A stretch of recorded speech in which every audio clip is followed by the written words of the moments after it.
Please be seated. A very pleasant morning to one and all, and welcome to the grounds of the Denby 4-H Training and Production Center in Clarendon.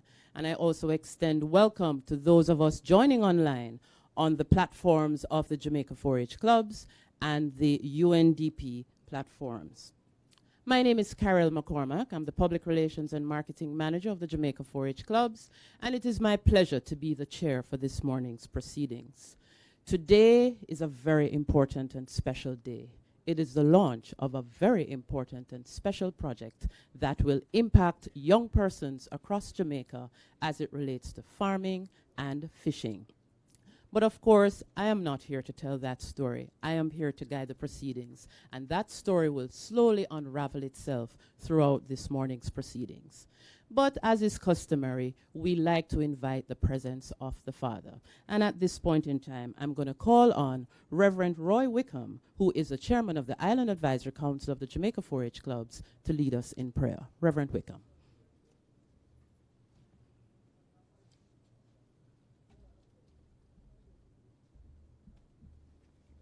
Good morning, everyone. Let us pray. Almighty God, our Father, creator of heaven and earth,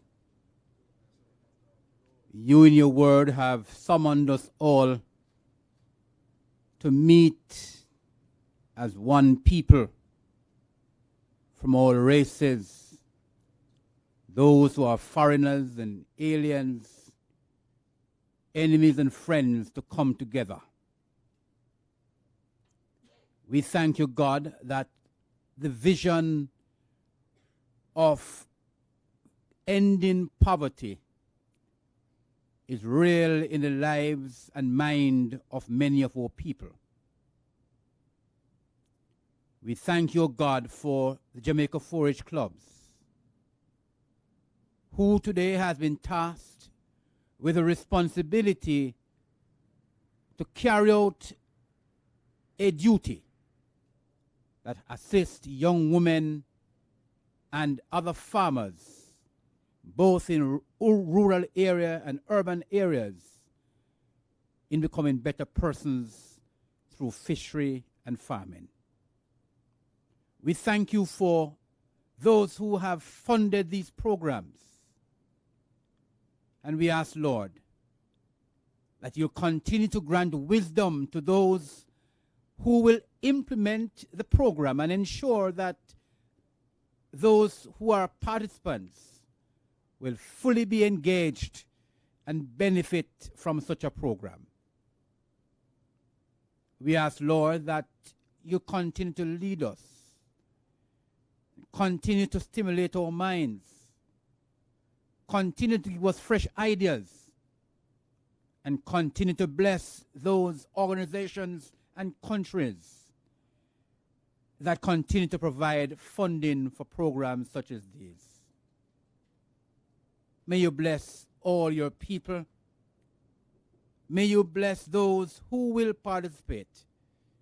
Grant unto them safety and protection always, so that as they seek to become better persons and their families become better people, our country and our world can be renowned to be a better place. Guide us now in this function today. Bless the proceedings. And may when we all finish, we declare it was good for us to be here. Hear now our prayers as we ask you to forgive us of our sins and grant us your mercies and your peace for Christ's sake. Amen.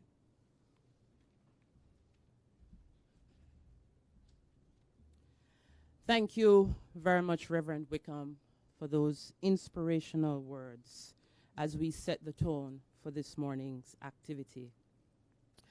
Before we get into the opening remarks, I would like to extend special welcome to special guests who we have amongst us this morning.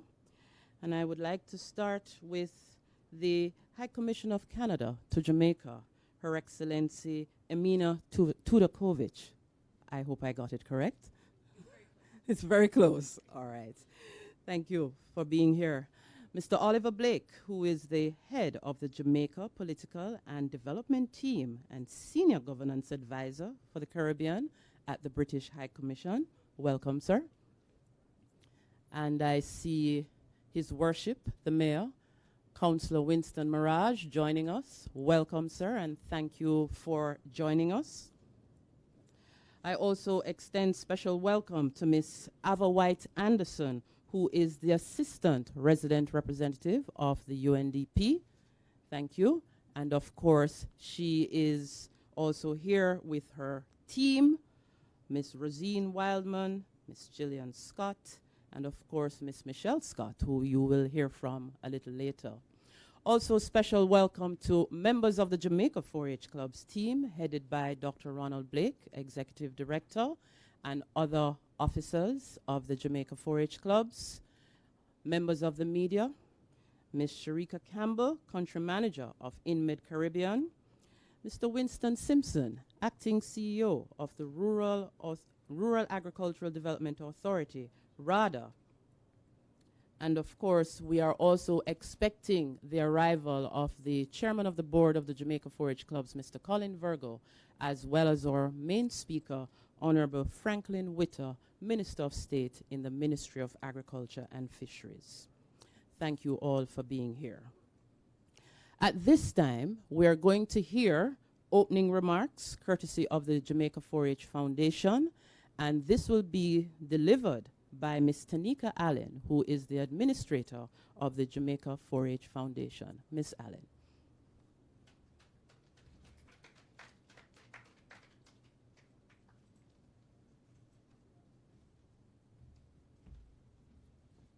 Thank you, Chair. Madam Chairperson, Mayor of Maypen, His Worship, Councillor Winston Mirage, Minister of State from the Ministry of Agriculture and Fisheries, Honorable Franklin Witter, High Commissioner of Canada to the Jamaica, Her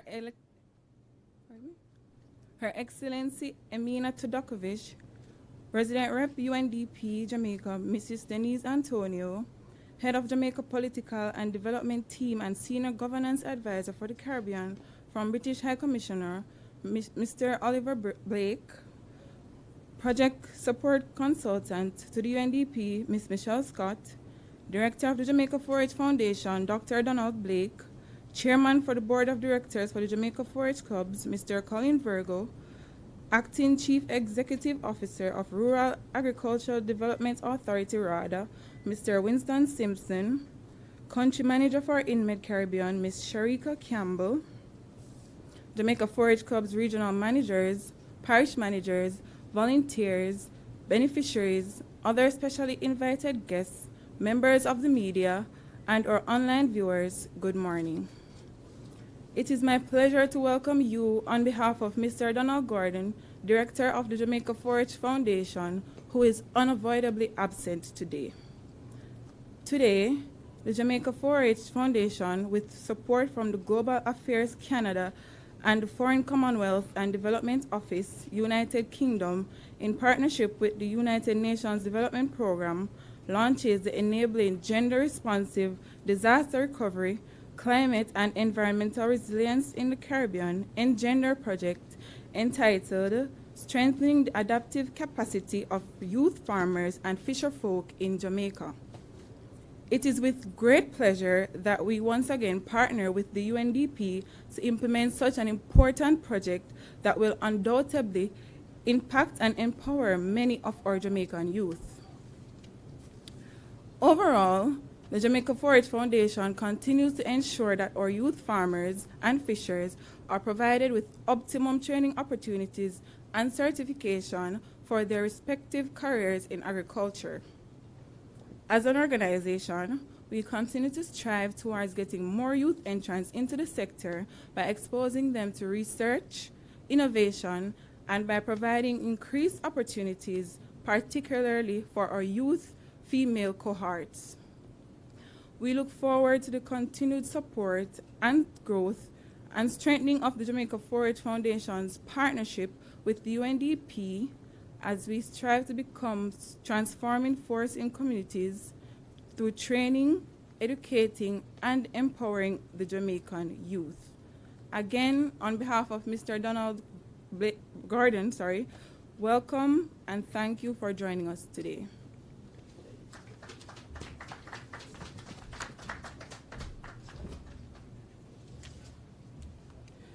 Thank you very much, Miss Allen, for those words interpreted courtesy of Mr. Donald Gordon.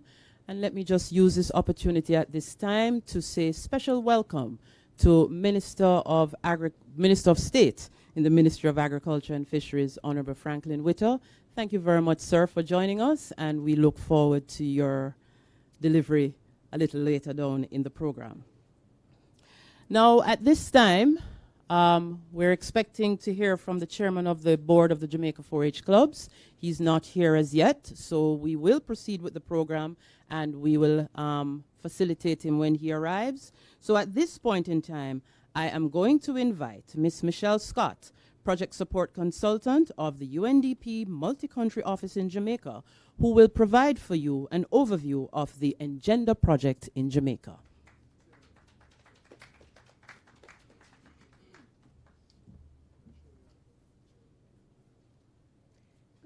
A very good morning to everyone. It is my pleasure this morning to provide you with an overview of the Engender project in Jamaica.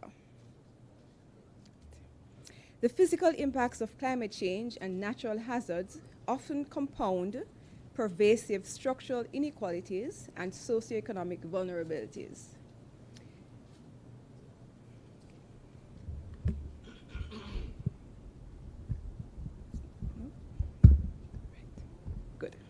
So let's go. I will start again. Thank you. The physical impacts of climate change and natural hazards often compound pervasive structural inequalities and socioeconomic vulnerabilities.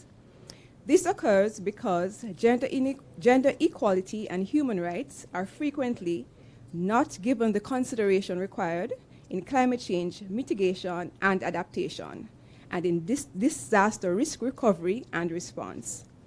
Women and men typically respond and react differently in various stages of disasters and recovery.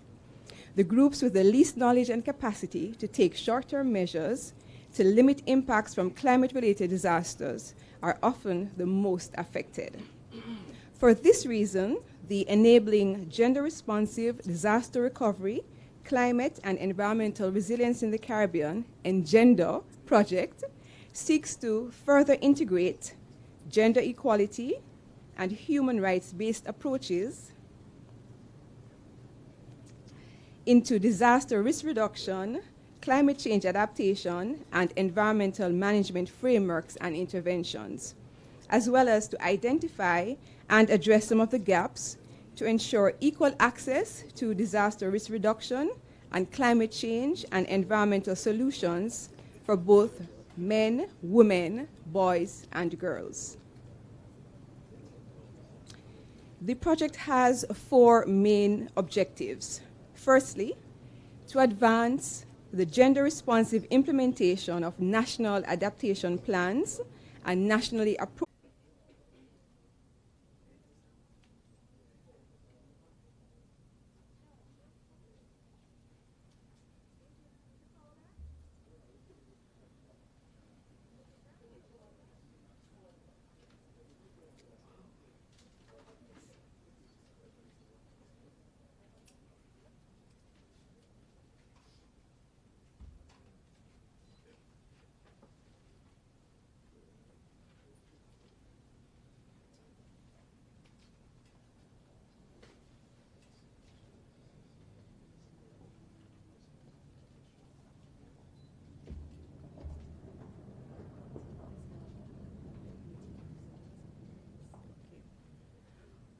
All right, so we did have a power cut. It's been returned, and we'll just give us a few minutes, and we'll resume the program. Thank you.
Welcome. We had a power cut, but now we're resuming our programming. Thank you.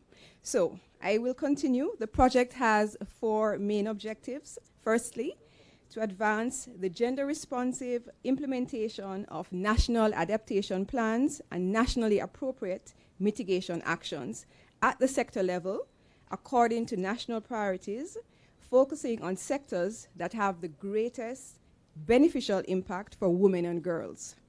Secondly, to support representation of the needs and perspectives of the most vulnerable populations in cross-sectoral, inclusive governance, and national climate change planning. Thirdly, building government capacity for gender-responsive, intersectoral access to climate finance through innovative solutions. And finally, to build on the work of other partners working at the national level to assist countries to develop and/or strengthen gender-responsive and inclusive national recovery mechanisms and plans. The Engender project commenced in 2019 and will end in March 2023. It is being implemented in 9 Caribbean countries, including Antigua and Barbuda, Belize, Dominica, Grenada, Guyana, Jamaica, St. Lucia, St. Vincent and the Grenadines, and Suriname. Engender has been funded by Global Affairs Canada and the Foreign Commonwealth and Development Office, United Kingdom. The budget allocation for Jamaica is $792,000 US. Engender is being implemented directly by UNDP Jamaica in collaboration with the Climate Change Division within the Ministry of Economic Growth and Job Creation. Strategic oversight is being provided by a technical working group comprised of the Climate Change Division, Planning Institute of Jamaica, the Bureau of Gender Affairs, the Ministry of Transport and Mining, and the Network of Rural Women Producers. I will now share with you our main achievements so far. In 2021, the Government of Jamaica's technical capacity, particularly staff from the Planning Institute of Jamaica, the Bureau of Gender Affairs, and the Climate Change Division, was strengthened in integrating gender into climate change policy frameworks and nationally determined contributions and their associated implementation plans through participation in gender and NDC training clinics. The training clinics complemented the government's ongoing national and institutional efforts to mainstream gender into climate-related policy and regulated frameworks. Notably, since the training, the BGA has integrated gender and climate change targets into Jamaica's revised national policy for gender equality, and they have also developed a gender and climate change module and led trainings to strengthen the capacity of the government's gender focal point network.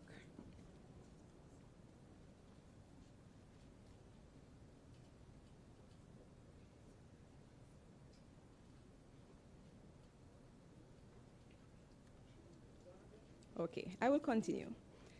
Between 2020 and 2021, Engender successfully supported local COVID-19 response initiatives that targeted the socioeconomic needs of the most vulnerable to enhance gender-responsive recovery. A total of $100,000 US was spent on COVID-19 response initiatives. Through partnership with the Bureau of Gender Affairs, 1,400 nutrition and hygiene care packages were distributed. 200 households received income support grants, and 5 small businesses received income generation grants. The COVID-19 response also involved the delivery of psychosocial support towards gender-based violence prevention and response through E for Life, a local NGO. 30 survivors of gender-based violence received psychosocial support and tools, and 42 first responders, including 28 mentors and 14 community leaders, received training in case management. Our annual work plan. Right, so we're back. Right. So between January 22 to March 2023, the program will be implementing activities in 2 broad areas. Firstly, policy, legislative, and institutional framework development. Under this area, we'll be executing 4 activities. Firstly, we'll be supporting the government through the Ministry of Transport and Mining to review and revise the national transport policy towards the development of a gender-responsive and climate-proofed national transport strategy and national transport plan. The policy review process will ensure that the changing needs of Jamaica's transport system are addressed and will ensure that thereby supporting, the advancement of the transportation sector. Secondly, we'll be supporting the Climate Change Division to conduct a comprehensive gender analysis of the revised draft climate change policy framework and the draft national housing policy and prepare policy briefs for both documents. These analyses and policy briefs will contribute to gender and climate-proofed policy documents in key sectors and advance the country's efforts in ensuring gender equality while responding to climate change and climate-related disasters. Support is also being provided through the CCD to undertake a gender-responsive climate change vulnerability and adaptation assessment of the Port Royal community in Kingston. We are also providing support through the Bureau of Gender Affairs to develop and implement a behavior change communication strategy and action plan to support the integration of gender equality and a human rights-based approach in climate change and disaster risk reduction machineries in Jamaica. Our second broad area is the implementation of gender-responsive national adaptation plans and nationally appropriate mitigation actions. And this is why we're here today. The Engender Project is supporting the efforts of Jamaica 4-H Foundation to strengthen the adaptive capacity of 600 youth farmers and fisherfolk in selected communities in Jamaica.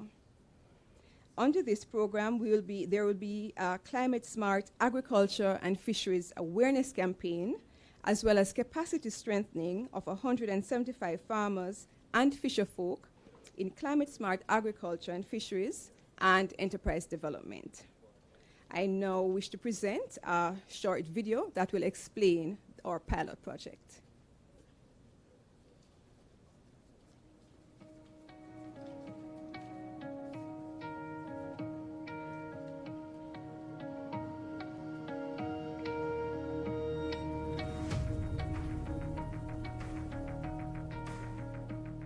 Jamaican farmer Govinda Fisher had to push hard for land, funds, and respect so that she could live her dream of farming as a livelihood. Pressures came from all sides in this male-dominated field.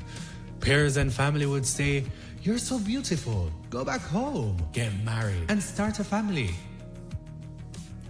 Govinda is a minority in a male-dominated field where youth account for only 20% of all farmers. 69% of all youth farmers are male and 31% are female. In the fisheries sector, the imbalance is far greater.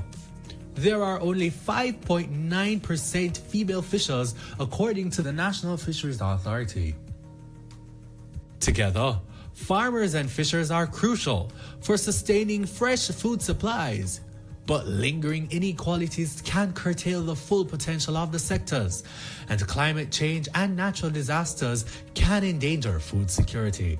Building resilience to climate shocks and getting more women and young people involved on a level playing field could be game-changing. With support from Global Affairs Canada and the Foreign Commonwealth and Development Office FCDO United Kingdom, a new pilot project will help male and female farmers and fishers in select communities across Jamaica equally access project opportunities, adapt to climate change, build resilience to its impacts, and recover quickly when disaster strikes. Youth unemployment is falling, but currently stands at 15%. The pilot project contributes to national efforts to further lower youth unemployment and to engage more young people in fishing and farming. Young men and women from select communities across Jamaica will benefit from training and inputs to help them thrive in fishing and farming and related value-added enterprises. Over a 6-month period, young fishers and farmers will receive professional advice on climate-smart agriculture and value-added income-generating opportunities in their sectors, become trained and certified in crop and livestock production, fisheries, and agro-processing, and receive venture inputs, technical support, and coaching to start their own businesses. Successes and lessons will be studied carefully with a view to expanding to other communities. At the end of the pilot phase, young farmers and fishers on the front lines of climate change will be equipped to adapt, thrive, and earn. Young people must face the future by becoming resilient to the challenges posed by climate change and natural disasters.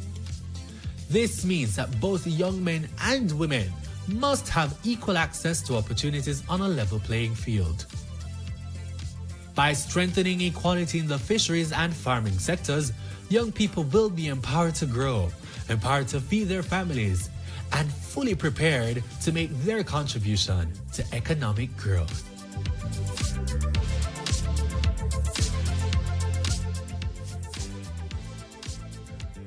Thank you, ladies and gentlemen.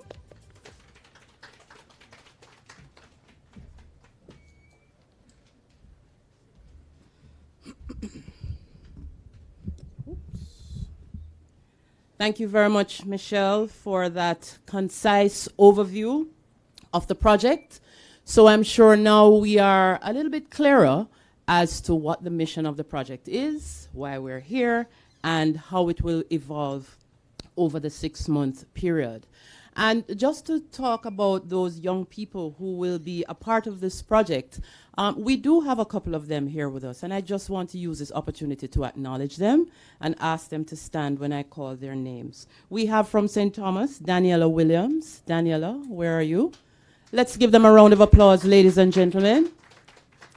We also have from Westmoreland, Antoinette Horton.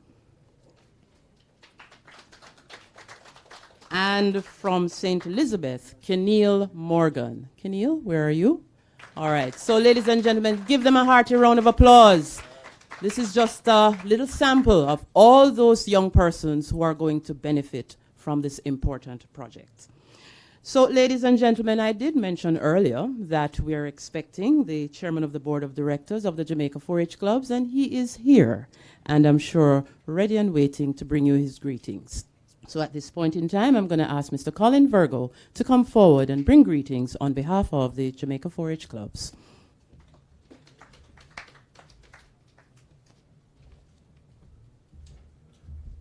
Thank you, Madam Master of Ceremonies, Ms. McCormack, Minister of State, Ministry of Agriculture and Fisheries. As a matter of fact, acting minister today. Minister Charles is off the island. So Busha for one day, still Busha. Your Worship, the Mayor of Maypen, Councillor Winston Marage, a very active and strong supporter consistently, like Minister Witter, of the Jamaica 4-H clubs for many years, regardless of what capacities they serve. Dr. Ronald Blake, my hard-working executive director. The next person I'll mention, she is more than a friend of the Jamaica 4-H club. She's family. Mrs. Denise Antonio is someone who consistently reaches out, engages, checks on the Jamaica 4-H clubs in much the same way that you would check on your favorite niece or nephew. And it is something that we do not take for granted. I really want to say to the entire UNDP team, we give sincere thanks for your continued support and partnerships with the Jamaica 4-H clubs over the years. The High Commissioner of Canada, our partners from the British High Commission and UK AID, Miss Scott, you know, so we're here today talking about a project that is building women, building agriculture, and building climate resilience. Now, all these things sound good to say. And all these things are buzzwords now, and they're nice cliches and nice taglines.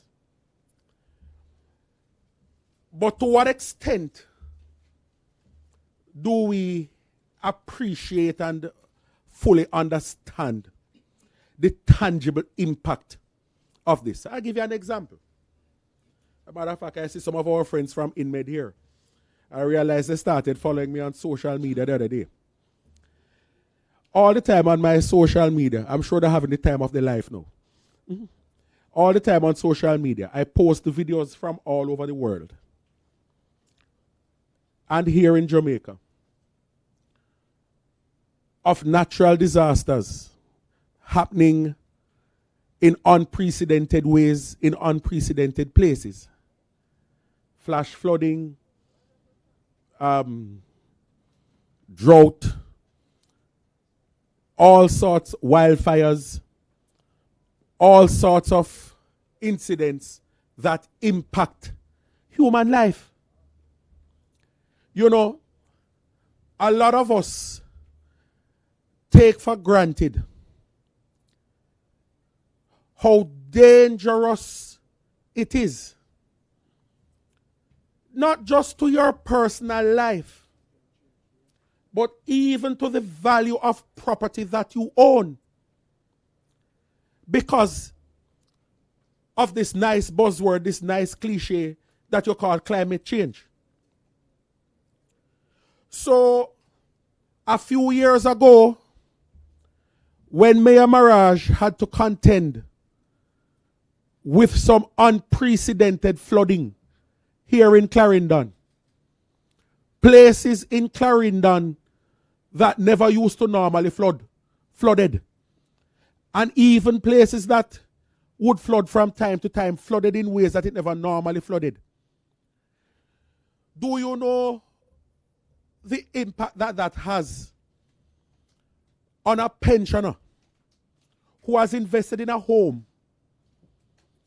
They are at an age and stage in life, Reverend Wickham, where they can't move again. Tapa, they are at that place in life where what they have saved is to carry them towards that final point. It's not to purchase a new home and to relocate. Just a little over a year ago, Minister Witter in his constituency, same thing. Some places that not even during the largest hurricanes to hit Jamaica never flooded. Flooded. Ladies and gentlemen, if there is anybody who is still unclear in their mind as to why climate change and climate resilience is so important, or what it means, or what are they talking about, that's what they're talking about. Climate change is something that is not a next man's problem. It's not for the other person to worry about. Climate change and climate resilience affects each and every one of us. If you are even an extremely selfish person, then think about the risk it runs, not just to your life, but to the value of property that you may own, live or reside on. So when our international partners would have come together to support a program such as this, and in particular to give such important attention to women, you are doing the entire world a favor. Not just Jamaica. Not just the Jamaica 4-H clubs. You are doing the entire world a favor. We must not take these things for granted. All of us, in closing, I'll simply remind us that all of us have to live somewhere. And you have to eat to live. Well, although my better half would probably tell you that she believes that I live to eat. But the two single greatest threats to humanity right now are climate change and food security. Climate change and food security. Let us not wait for us to have another record-breaking year of Category 5 storms here in the Caribbean. That is being caused by climate change.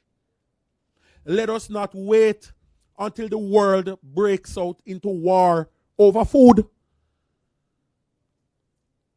Let us not wait until we cannot feed the population of the world. So climate change and climate resiliency, therefore, is for our own personal protection, if nothing else. And they are symbiotic because the food security is essential to the survival of each and every one of us as individuals. So any angle that you choose to look at it from, to take it from, it is crucial.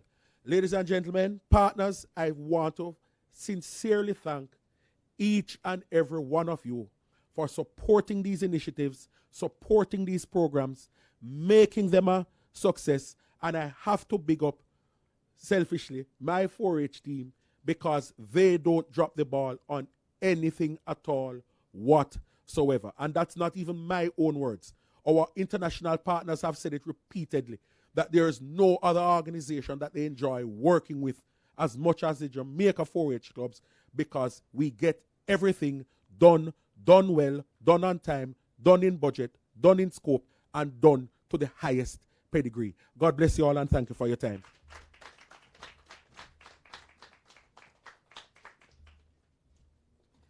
Thank you very much, Mr. Virgo, for your remarks. And ladies and gentlemen, I just want to remind you that though we are here on location, we are also streaming live on JIS Television, the Public Broadcasting Corporation of Jamaica, and the Facebook pages and YouTube on Clover TV for the Jamaica 4-H clubs. Welcome to those who might have slipped in after the official welcome on location. And of course, welcome to those online who might have logged in after the official welcome. At this time, we are going to show what is the linkage between this Engender project and the Jamaica 4-H Club's national priorities. And who better to explain that linkage and to show exactly how they will combine is none other than the Executive Director of the Jamaica 4-H Clubs, Dr. Ronald Blake, who I now invite to come to the lecture.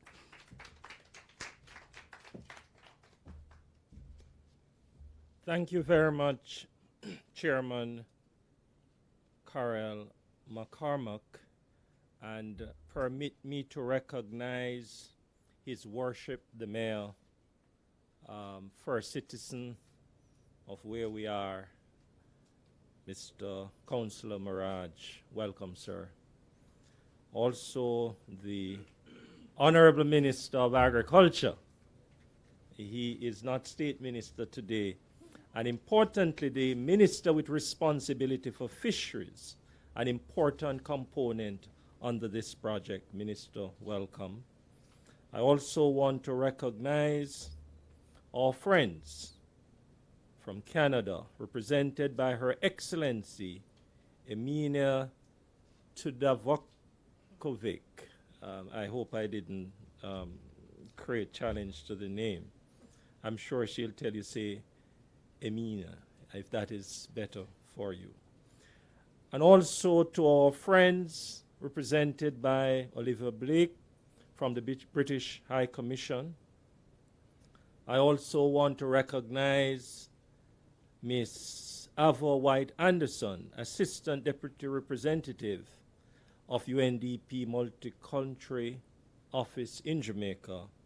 I want to also recognize my chairman of the 4-H clubs, Colin Virgo, also vice chairman of the global 4-H clubs and the chairman for 4-H clubs in the Caribbean and Latin America. I see my advisory council chairman, Reverend Wickham, CEO Arada, other distinguished ladies and gentlemen.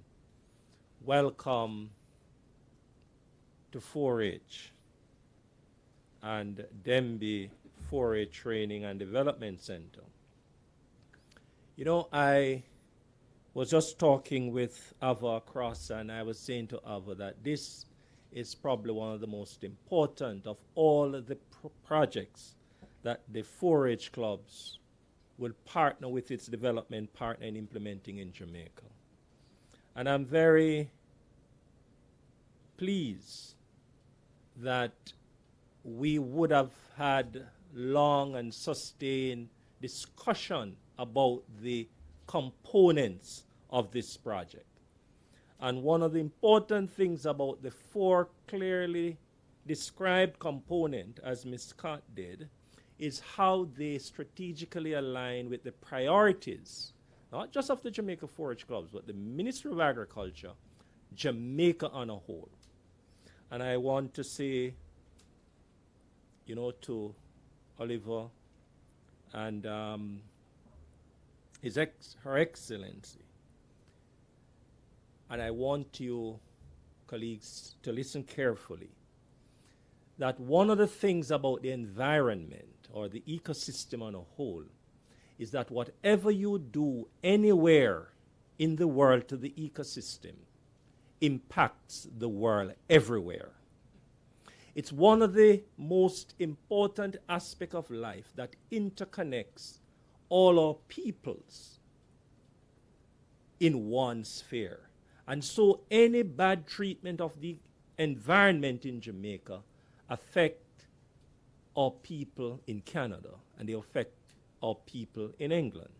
And so it is important that the investment of the taxpayers in Canada and England is a worthwhile one that will not only benefit Jamaicans, but will also benefit our friends and family in Canada and England.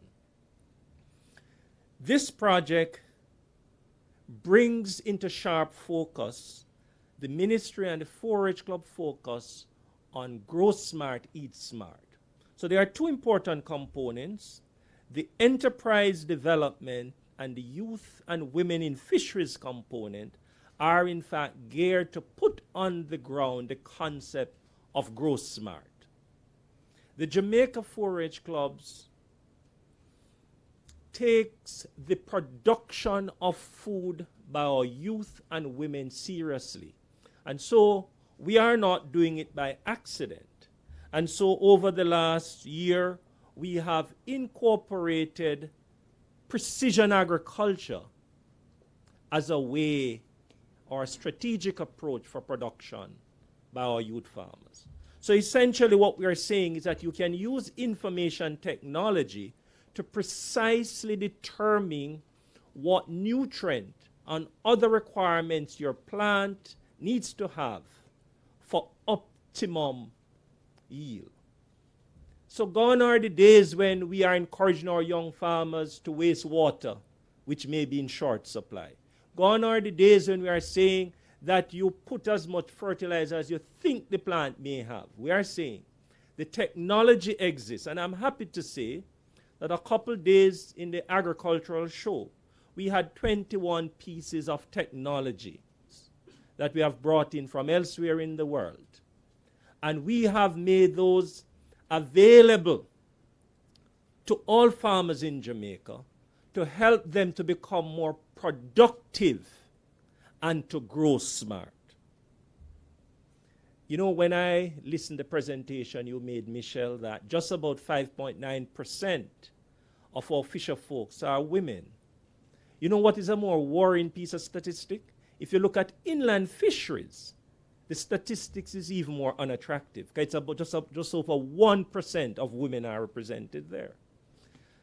But anyone who is looking at food security carefully will tell you the greatest untapped opportunity in Jamaica and the Caribbean is in the blue economy, is in the ocean. Tremendous biodiversity, not just in animals, as we would want to think, but also in plants. And the truth is that where poverty is highly acute in Jamaica is in the rural area, and it's really among our rural women. That's what the data shows. And so this project is at the heart of fixing some of those anomalies. And 4-H is very happy to say that strategically this project is helping to fix some big problems that we have been talking about and we have been doing other things in order to fix. On the other side, this project has a very strong awareness component. The Jamaica 4-H Club with 105,000 members is the second largest 4-H clubs in the world behind the United States. And a little out front, Her Excellency from Canada, our very, very good 4-H friend. And I see my chairman there smiling because I know he likes to talk that he is the second biggest in the world. But you can't get a more effective machine to bring about behavioral change than a captive audience of 105,000 young people with a passion on a penchant for agriculture and environment. You can't get it better. In addition to the 5,000 volunteers working with the 4-H Club to put our programs and our projects on the ground. It tells me that over the period of this project, we will be waging a strategic conversation about how do we do things differently.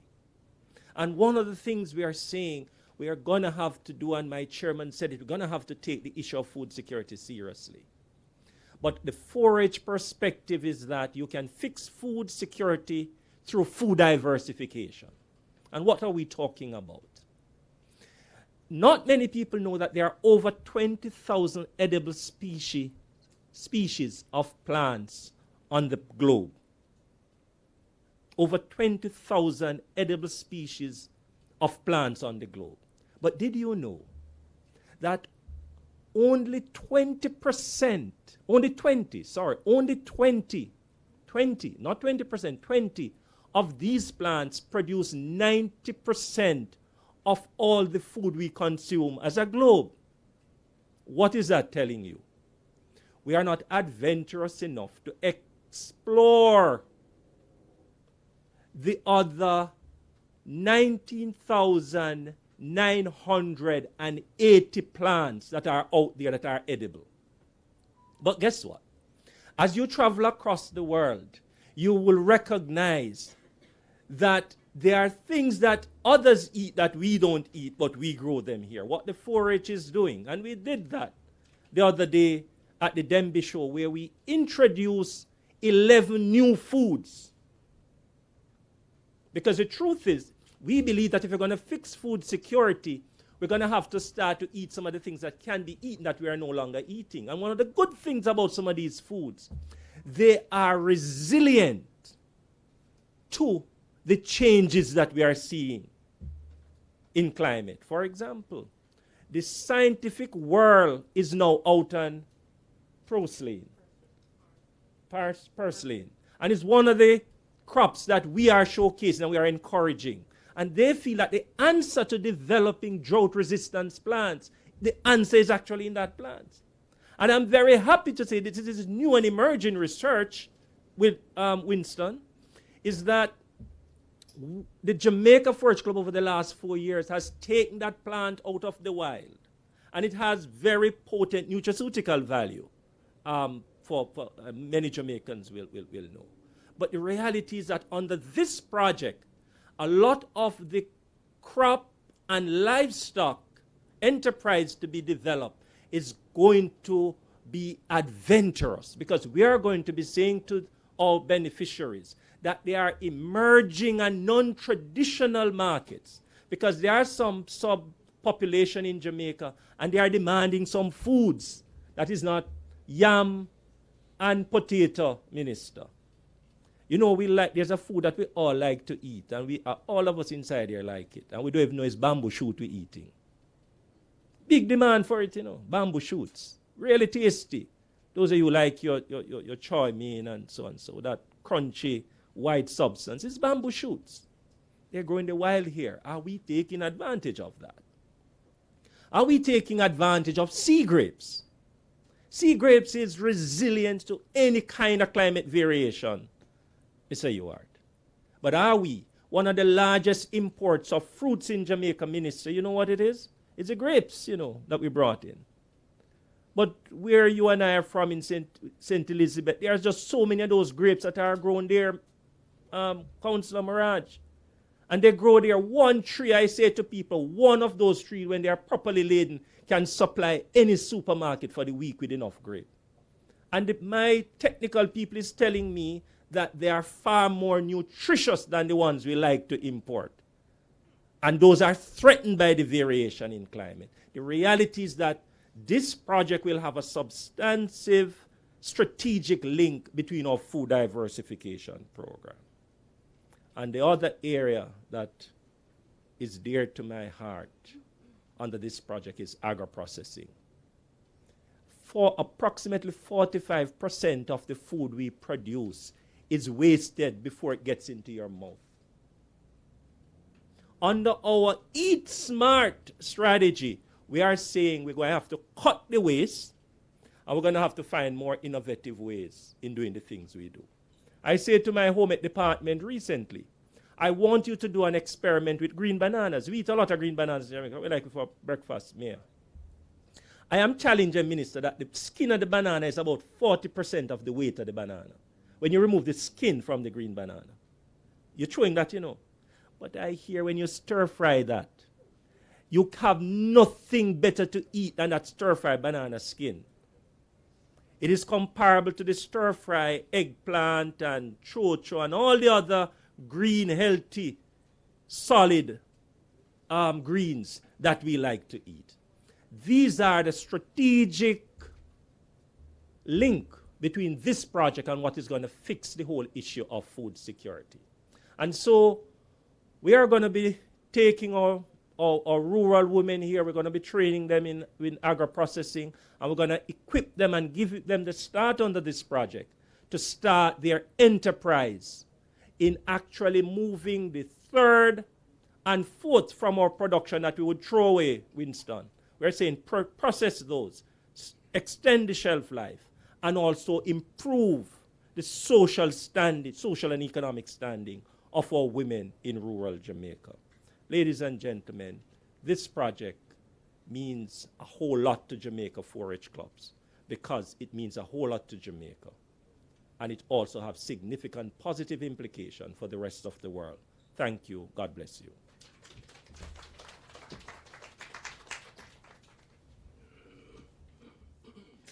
Thank you very much, Dr. Blake, for showing us exactly how this project will be linked, or is linked, I should say, with the national priorities of the Jamaica 4-H clubs. Because everything we do at the Jamaica 4-H clubs has a link to some priority out there. And of course, that is how we create the impact that we do. So thank you again, Dr. Blake, for those remarks. And speaking of remarks, ladies and gentlemen, it is now that time when we hear from our partners. And we're going to start with the head of the Jamaica Political and Development Team and Senior Governance Advisor for the Caribbean from the British High Commission, Mr. Oliver Blake. Mr. Blake, please come forward, sir.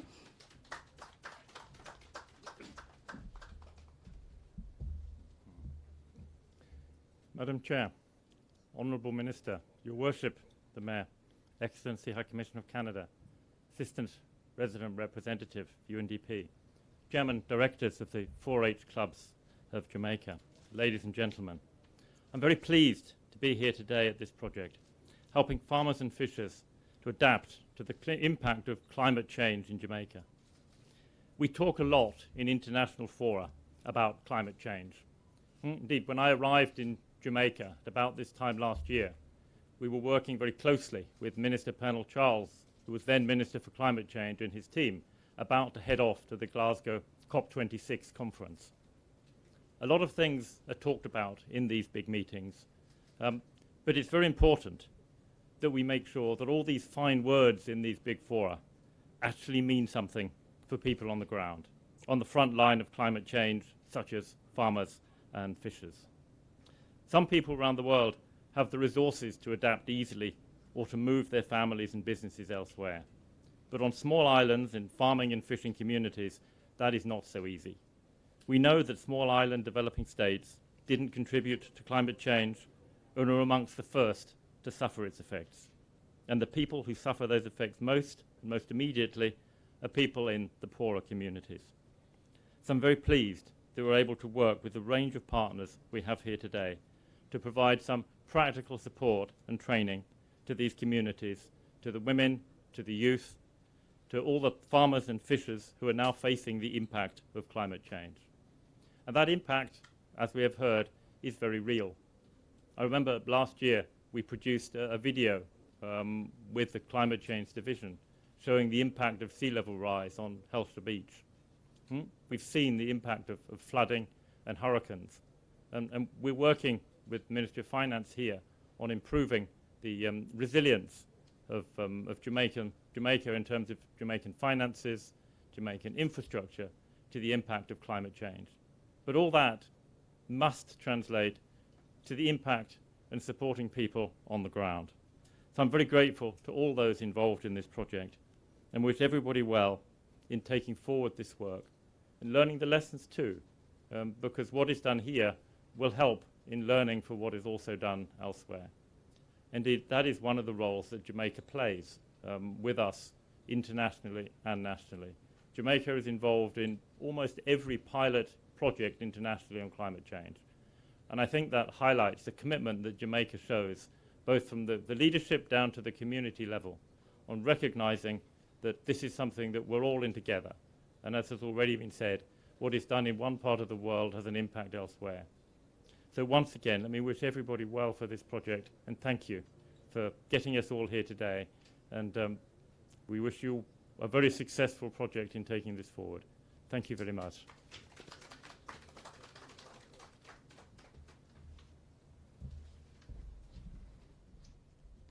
Thank you very much, Mr. Blake, for your remarks. Now, you heard earlier that, as Mr. Virgo described her as a very good friend, the resident rep of the UNDP multi-country office in Jamaica, she always keeps a check on us.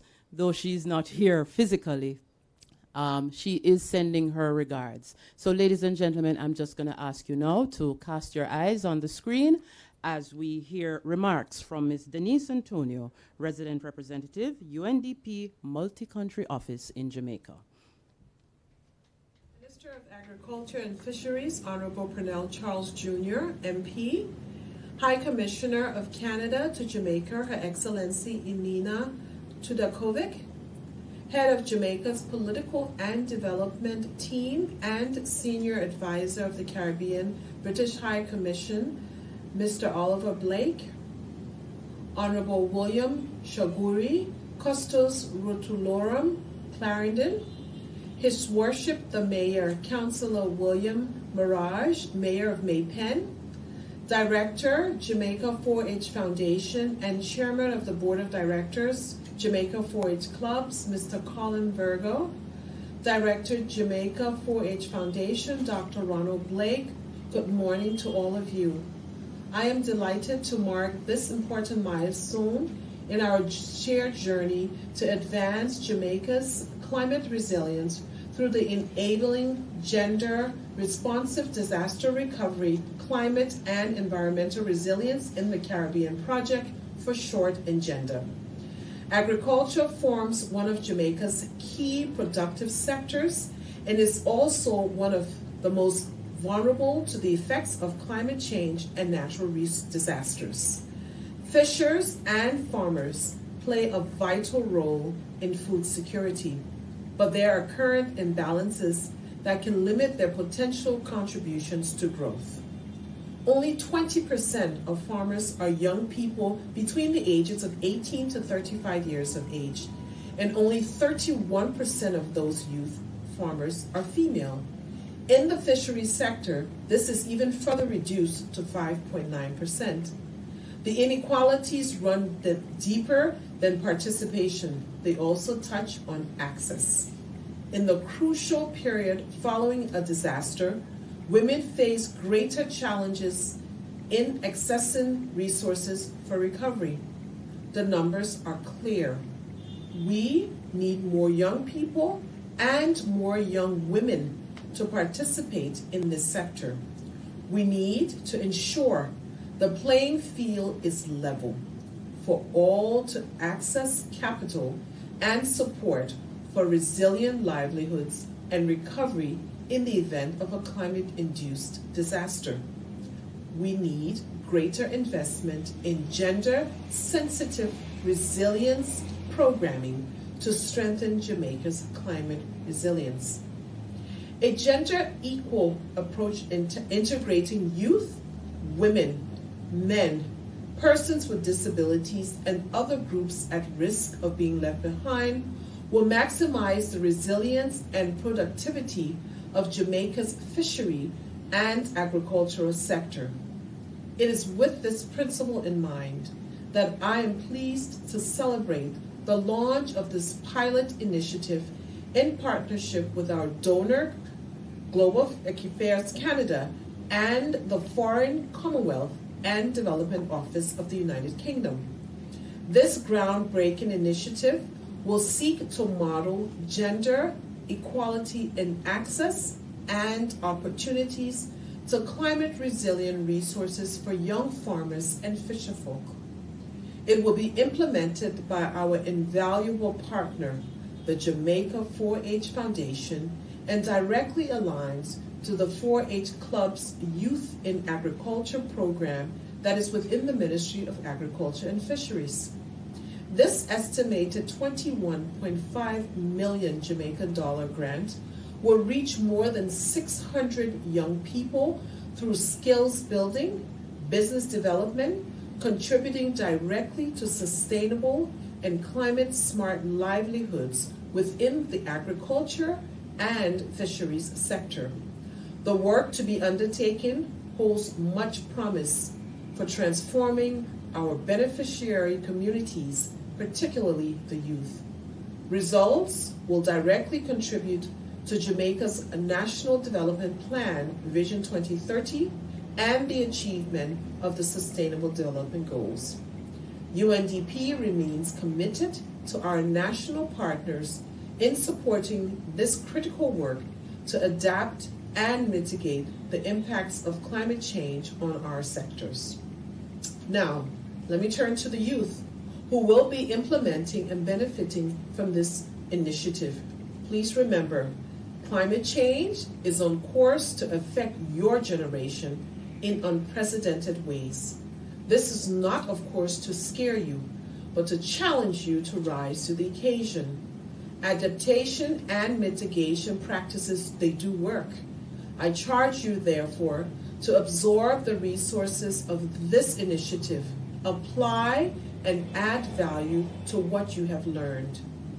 Innovative new methods of securing your outputs and energizing your business ideas as overcomers of climate change.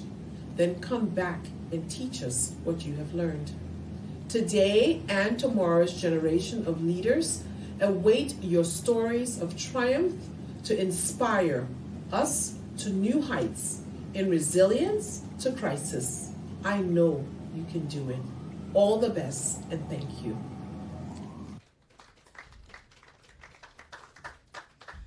And thank you to Mrs. Antonio for your message via the digital medium.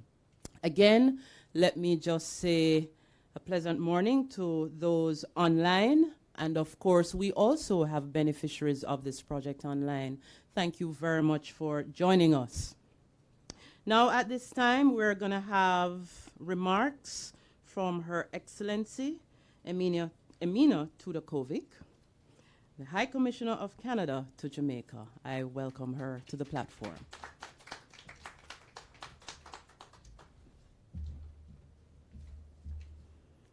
Good morning.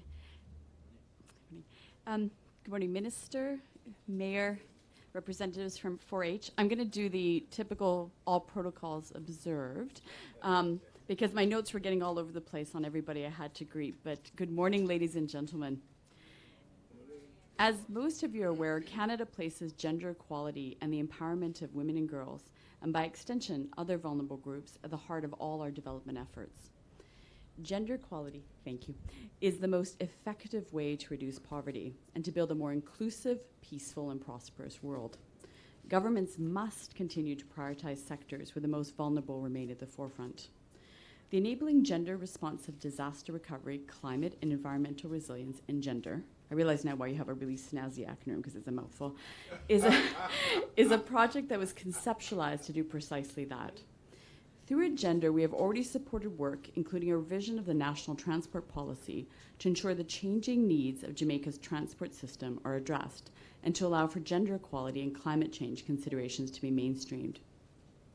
This work in the agricultural and transport sectors provided opportunities for policy articulation to strengthen the integration of gender equality to sectoral planning and implementation processes to address both adaptation and resilience.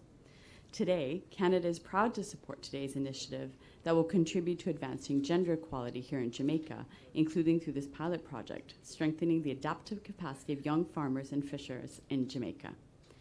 As many of you are aware, fishing communities across the Caribbean and here in Jamaica are experiencing rapid changes in the coastal ecosystems that underpin livelihood security. In Jamaica, these changes are partially reflected in the collapse of the local capture fishery, which has exacerbated ecological, social, and food security challenges. I'm very pleased that this project will work towards strengthening the adaptive capacity of young farmers and fishers in selected communities in Jamaica, with a view of targeting close to 900 youth. It is our hope that with this support, more young persons will become involved in these important industries, and the project will provide a supportive framework for the ongoing development of the fisheries sector. As some of the previous speakers mentioned, it is incredibly important that youth be engaged and their involvement encouraged in developing solutions to the changes faced by the agricultural sector and the need for climate-smart agriculture. And I know we can all agree that this is critical for our human health, food security, and national development. I would also like to especially recognize the role of the Jamaica 4-H Foundation, a critical partner in this project. I applaud your work in preparing young people to pursue careers in the agricultural industry and contributing to the country's efforts to achieve food security. And next time you have some of our Canadian 4-Hers, let me know, because it'd be nice to do a visit. And I'd also, of course, especially like to thank our other partners, including, of course, the Ministry of Agriculture and Fisheries, the UNDP, the Foreign Commonwealth Development Office, the Human Employment and Resource Training National Service Training Agency Trust, and the Rural Agricultural Development Agency. So Mr. Virgo, I think you said it well. I'm not going to say you're preaching to the choir, because I'm not sure if that's an expression in Jamaica, but we use it in Canada. Okay. We all know that climate change matters. We all know we're not heading in a great direction either, right? So things that keep me up at night, climate change is one of them, food security is one of them. This project touches on all of them. The last 2 years of the pandemic underscored how interconnected we are. Did we learn our lesson? I hope so. I know that some of the people here did. Certainly we did. It is incredibly important for us to continue to invest in our ability to prepare, respond, and recover. No one else is going to do it unless we do it together. So Canada is very, very pleased to partner with Jamaica and our partners. This is a key priority for international assistance, and we remain committed to supporting your efforts. So best of luck for the project. I look forward to purchasing some of your food at food stands as I drive around Jamaica, and thank you for having me. Have a good day. Thank you.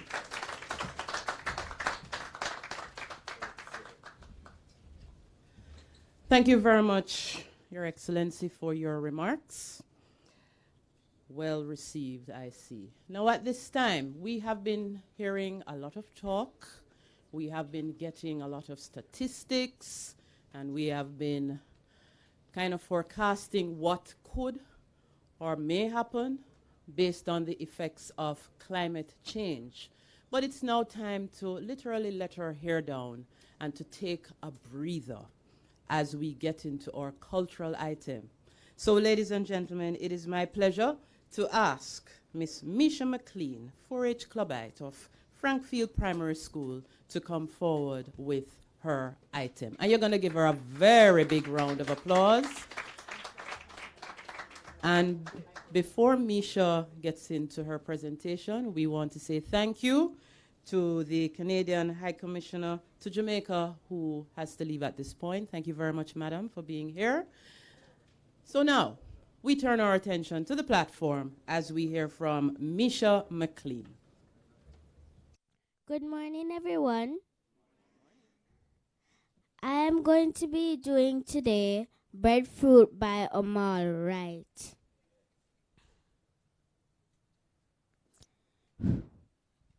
Big up my heritage, yes, in a oh.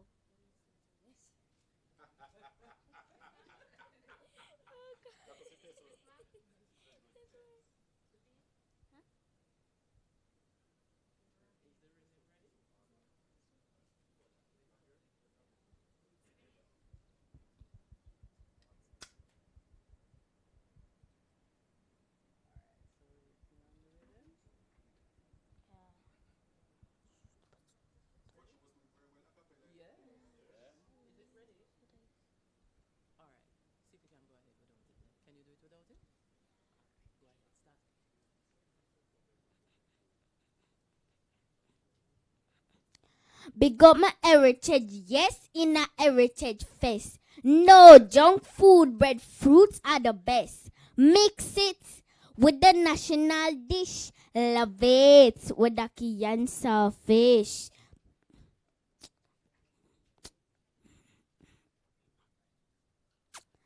Eat healthy, bag just enough for me. My love my breadfruit with a little cocoa tea. No big tough bone for your bite and chew. Rasta love it in a ital stew. It's the vital food with the ilalu. Live a healthy lifestyle like I do. If you want to see me scrum a plate clean, just give me breadfruit with beer bean.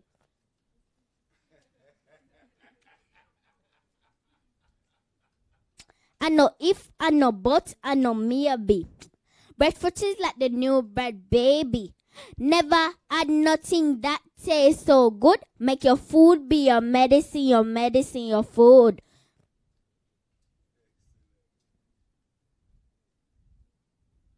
My neighbor breadfruit smile with me.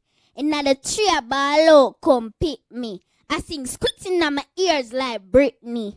But at jail time, reality hit me. As a pitney, when hungry lit me, straight the feet to the breadfruit victory. Breadfruit tastes good whether roast or fried. Me no give me breadfruit like a most man cry. Become a heritage, yes, in a heritage fest. No junk food, breadfruits are the best. Mix it with the national dish. Love it with the key and fish.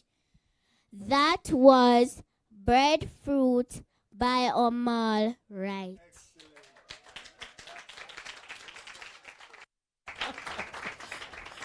All right, so we big up breadfruit. Yes, I wonder how you love it. How do you love it? I love it roast and I love it fry. How do you love it? Every way. All right, I remember what you said earlier, Chair. Now, let's hear it again for Misha McLean from Frankfield Primary. And Misha, stand up again for me. I hope you took notice. She's wearing our breadfruit. Stand up, make them see you, Misha. See? Turn around, man, and show the breadfruit on the T-shirt. Give her another round of applause. She came well attired.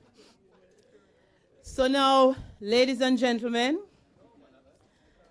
I really don't know how Minister Witter is going to come now on the back foot of the breadfruit.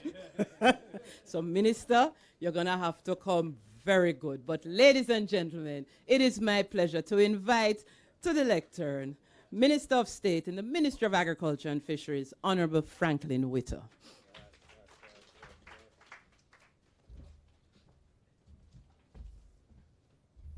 I have a big breadfruit tree at the back of my house. You know?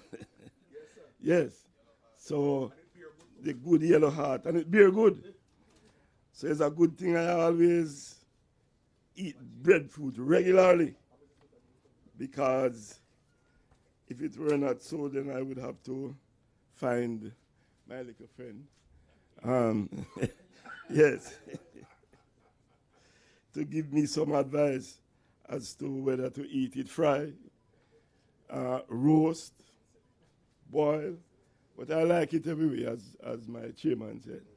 I like it in all different ways that it is prepared.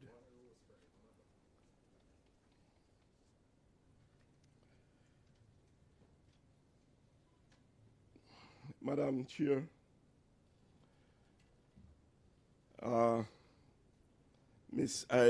very disappointed that Her Excellency would have left before the meeting is complete, but it gives me a little break because I know the pronunciation.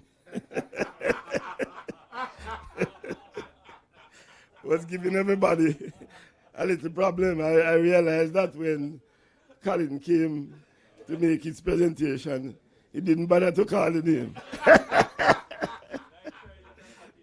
And I was struggling too. So notwithstanding my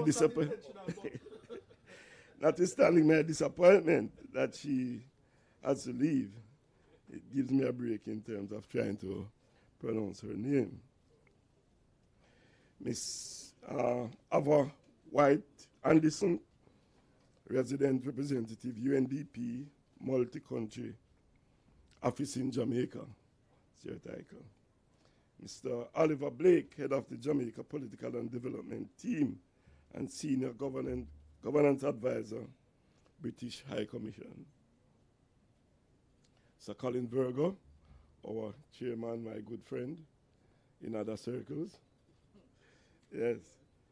Dr. Ronald Blake, who we have just discovered recently that we are related. So I'm going to be making sure that Dr. Blake visits his family in St. Elizabeth. Yes. And when you come, you can get fairly breadfruit from my backyard. Yes. Mr. Michael Scott, Project Support Consultant, UNDP. Mr. Winston Simpson, our new acting CEO at RADA. I'm looking forward to continue working with you as you embark on your new capacity as CEO. Mr. Donald Gordon, Director of Jamaica 4-H Foundation. Reverend Wickham, Chairman, Inland Advisory Council, Jamaica 4-H Club. Mr. Kelly, or Mrs. Kelly Bennett, Business and Entrepreneurship Development Manager, Jamaica 4-H Club. Yes, first class. Miss Misha McLean, 4-H Clubite, Frankfield Primary. My good friend and colleague, His Worship, the Mayor, Councillor Maraj, in your town, sir, and I look forward to the good treatment I always get when I visit your town. Yes. Members of the media, ladies and gentlemen, good afternoon. Is it afternoon now? Still morning. Good morning. I came in late, so I thought that it was afternoon. I'm very happy this morning to be sharing in this exercise. I think it is a very, very important exercise as we seek to making sure that we adapt to the realities of climate change. I listened to previous speakers who mentioned the importance of us making sure that we bring this kind of support to the level, I think, Mr. Blake, you mentioned, to the level of the grassroots, because we will talk about the importance of adapting to climate change. And sometimes those at the bottom who really need the support, sometimes we leave them out. But this project is aimed at getting down to the level of those who really need the kind of support to ensure that we can be resilient as we go about our business in the fishery sector and in the agricultural sector. I was at 3 meetings recently in Clarendon, and I listened to the statistics in respect of the numbers as it relates to women who are involved in agriculture and young people who are involved in agriculture. And notwithstanding the fact that we are way behind in terms of where we would want it to be, but my recent involvement and participation in the meetings with the 4-H Club, I've really realized that there is some new energies as it relates to young people and women in agriculture. And therefore, I am feeling very happy to know that we are on the right path. Because when I went to the last function, the majority of persons who were there to receive leases and other benefits were mainly women and young people. So that means we are on the right path, so we are getting there. Yes, I think we need to clap ourselves. Ladies and gentlemen, it is no secret that our women and young people face great challenges in accessing resources to adapt to climate change. And if we are to create a future that ensures agricultural security as we grow smart and eat smart, our youth must be at the forefront of this drive towards food security. Traditionally, fishing and farming are male-dominated fields. Data indicates, as I've said before, and as other persons mentioned, that only 20% of all farmers are male.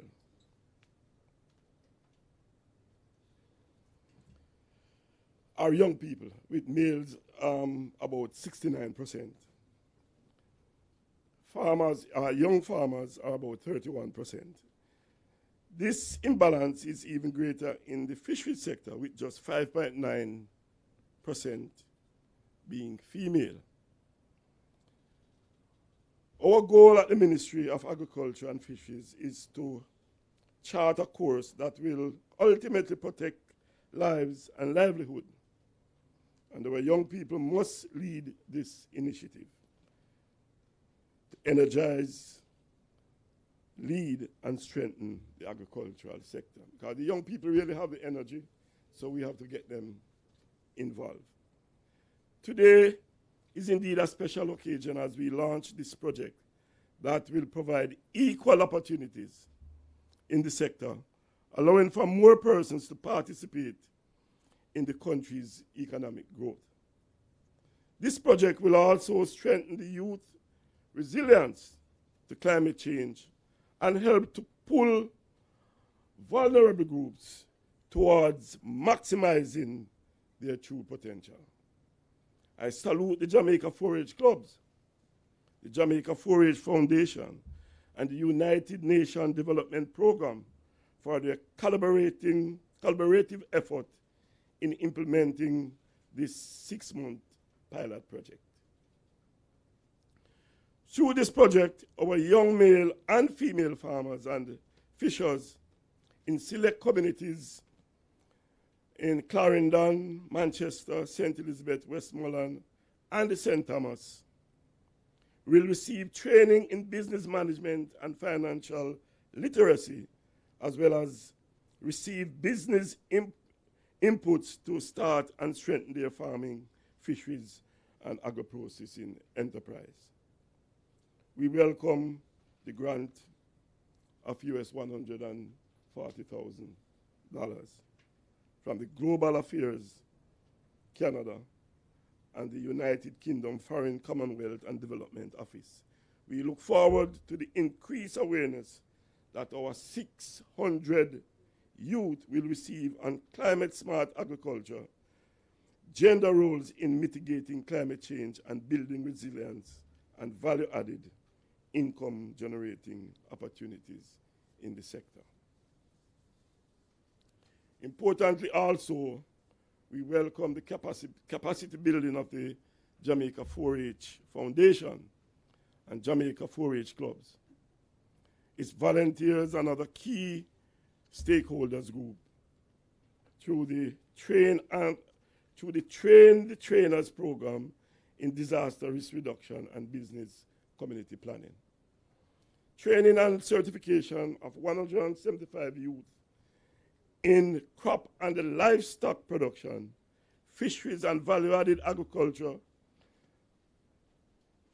the provision of venture inputs, technical support, and coaching to 110 youth in the development of agricultural-based enterprise. These are some of the initiatives that we'll be focusing on, and I know that this will go a far way in making sure that our increase in production and our awareness at the community level is increased as we seek to adapt to the realities of climate change. I listened to my chairman, and he mentioned some of the issues that we face at the community level in terms of Jamaica's position in relation to how our communities are structured. Many of the persons who live in the certain communities will not be able to move into other communities if the impact of climate change is come to bear on these communities. And therefore, we have to ensure that we put the systems in place that will accommodate, and Chairman mentioned the old folks who would have worked hard and retired and live in these communities will not be able to move into other communities. And therefore, these kind of programs will help to facilitate and ensure that they can survive as we confront this climate change reality. Indeed, this training aligns with the mandate of our youth training arm, the Jamaica 4-H Club, of encouraging increased youth participation in the agriculture and fishery sector. Youth inclusion in the agricultural sector is a priority for this ministry as we seek to transform the sector to one that is research-based, utilizing technology and innovation to stimulate and increase production and productivity for both the domestic and international market. In support of this, we are directing 20% of all benefits towards youth in agriculture. This means that our youth will be given preferential terms in accessing government-owned land for lease. And as I mentioned earlier, that project has started. We have been making sure that we provide these land spaces for the youth to be involved in agriculture. Since April of this year, we have signed leases with 50 young male and female who will operate from our agri-parks and production zones across the island. Through the Rural Youth Economic Empowerment Program, REAP, we are also providing 1,000 young people with the necessary training in life skills and entrepreneurship, along with the tools so that they can pursue successful businesses. These initiatives form part of the ministry's main program of increased agricultural production and productivity and food security, and is integrally aligned with the strengthening of agri-enterprise and climate change adaptability. In closing, I wish to express our appreciation to all the partners here for this collaboration, and I look forward to its successful implementation. Thank you. God bless you.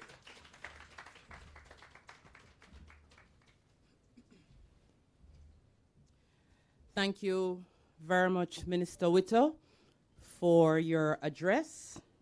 And of course, we will definitely take them into consideration and of course put into action. And I'm very happy to learn of the new family reunion between yourself and the executive director. And of course, I can just see them at the reunion under the breadfruit tree. All right. Okay, ladies and gentlemen, we are now down to the wire. Of course, it has been a very interesting morning into now afternoon. And of course, to bring it all home, we have to say thanks. And tasked with that duty is Mrs. Villette Kelly-Bennett, Business and Entrepreneurship Development Manager of Jamaica 4-H Clubs, who will come forward and move the vote of thanks.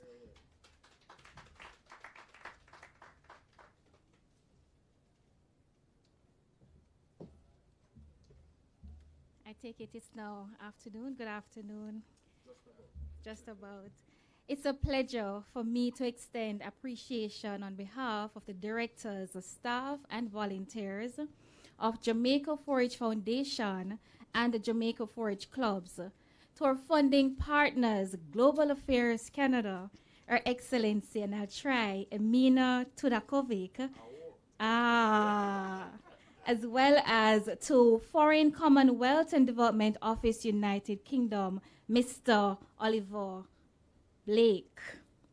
And of course, our implementing partner, the United Nations Development Program Multi-Country Office in Jamaica, Mrs. Denise Antonio, who in her absence, but I'm sure she's still watching, represented by Miss Avo White, Mrs. Avo White Anderson, and of course, the Project Management Office of the United Nations Development Program. We sincerely thank you and appreciate your continuous confidence in the Jamaica 4-H Clubs Foundation to providing support to youth in agriculture and fisheries in Jamaica. For supporting the Jamaica 4-H Foundation, we are happy that this pilot will give equal opportunities to male and female youth farmers and fishers, including persons with disabilities. I'm sure their capacity being strengthened to adapt to and mitigate the impacts of climate change will naturally increase their earning potential.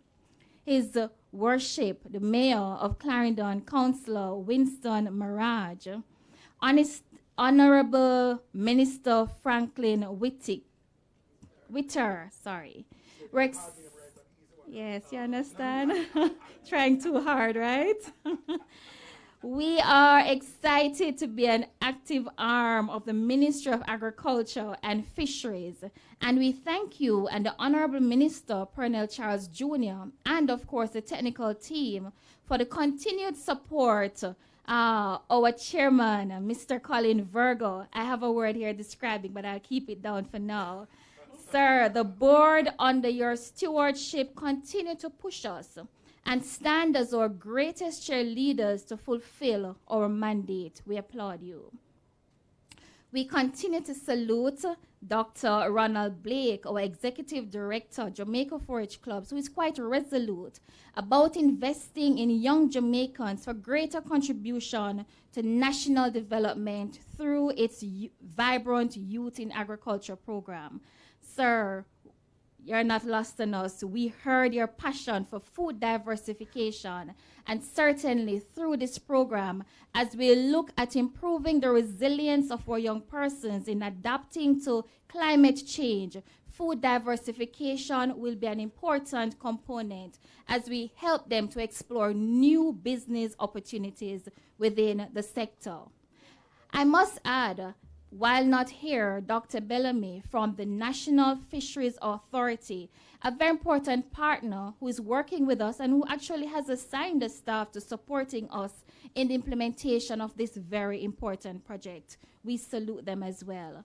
Mr. Winston Thompson, Acting CEO for RADO, Rural Agricultural Development Authority. Mr. Winston Simpson, I think my glasses may not be working today. My apologies, sir. Mr. Winston Simpson, Acting CEO, Rural Agricultural Development Authority, a very not important partner that continues to support the 4-H clubs in the implementation of its activities. Ms. Sharika Campbell in Med-Caribbean, another partner that is assisting us in rolling out particularly the fisheries component as we seek to support our young persons in getting involved in aquaponics. And so, ladies and gentlemen, I must also speak on behalf of the over 600 youth, many of whom are logged on via Zoom, Facebook, YouTube, who will gain increased knowledge of climate change and its impact on food security and their livelihood. With the ending impact of this pilot, I'm certain that at least the 175 youth will be certified and the 110 youth-led enterprises that will receive venture inputs and handholding support will in short order, Honorable Minister Witter, contribute to the adaptation and innovation and technologies in the sector. Reverend Roy Wickham, Chairman, Island Advisory Council, Jamaica 4-H Clubs. Thank you, sir, for inviting the presence of God, our ultimate provider, in our presence today. And Mr. Nika Allen, who so ably represented Mr. Donald Gordon, Director for the Jamaica 4-H Foundation, who was absent unavoidable. And oh, what excellent excitement Miss Misha McLean, our 4-H clubite from Frankfield, gave us through breadfruit. And of course, I love my breadfruit too, Misha. To our own Miss Carol McCormack, our permanent MC, Public Relations and Marketing Manager, Jamaica 4-H Clubs, who as usual piloted us through the program, media, viewers online, our hospitality team, our team members from the 4-H Clubs, 4-H Foundation, and of course those working hard in the back. We appreciate you sharing your time with us today and look forward to your continued support as we continue to empower Jamaican youth in agriculture and fisheries to meaningfully contribute to Jamaica and becoming more food secured. Bless you and walk good. Thank you.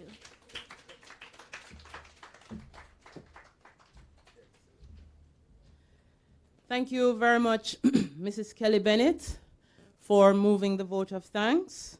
And of course, it is only my task to endorse what was just said and for a wonderful day into afternoon.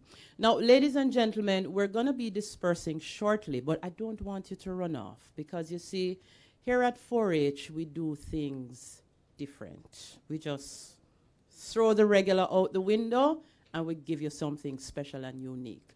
So just on the outside, we are going to have refreshment. And I'm so sorry for the online audience. You can only see the pictures. But we have some very interesting refreshment out there for you. You have heard us preaching food diversification. So food diversification live and direct on the outside. So just to give you a little hint of what is out there, you can go out there and get your stir-fried pumpkin leaves in codfish. Yes. You can also get your dasheen chips with mommy dip. I just looking, because my little surveillance camera just send me the pictures. Baked chicken breast with noni leaves. Are you all excited yet? So I'm not telling no more. Ladies and gentlemen, thank you very much for being the wonderful audience that you have been. Thank you to our online audience. Thank you, technical team. Go out, refresh yourself, and when you're done, have a safe journey to your respective locations. Thank you very much.